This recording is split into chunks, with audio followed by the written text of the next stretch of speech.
ஒரு நபர் என்கிட்ட சொன்ன ஒரு வார்த்தை, கிறிஸ்துவ மதத்துல போய் நம்ம இருந்தாலே எவ்வளோ வேணாலும் பாவம் செய்யலாம். ஏன்னாக்கா, பாவ மன்னிப்பு அந்த மதத்துல கிடைக்கும். இதனால நீங்க பாவத்த செய்யலாம், போய் ஆண்டவன்கிட்ட பாவ மன்னிப்பு கேட்டுட்டு வந்துரலான்ட்டு. எந்த தெய்வமும் பாவம் செஞ்சுட்டா தெரியாத, அறியாத செய்யறான். இல்ல தெரிஞ்சே செஞ்சாலும் ஒரு முறை தான் மன்னிப்பு. ஆனா, உண்மைய அப்படிதான் போயிட்டு இருக்கு. அவன் பாவத்துக்கு மேல பாவம். அதையே தவறு, அதே செயலு, அதே வழிய அவன் பின்பற்றுவான். போய் பாவ மன்னிப்புன்னு கேட்டுட்டு வருவான்.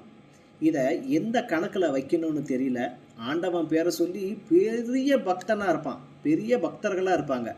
ஆனா, செய்யாத அசிங்கத்தையும், பாவத்தையும் செய்யக்கூடிய நபர் ஆளா அவங்க தான் இருப்பாங்க.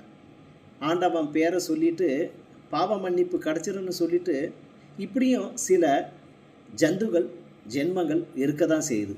இதனால மதத்துக்கும் ஒரு பெரிய கெட்ட பேரு தானே. இதுல ஒரு பெரிய விஷயம் என்னன்னாக்கா, அவங்க மதத்த பத்தி போதிக்கவும் வந்துருவாங்க.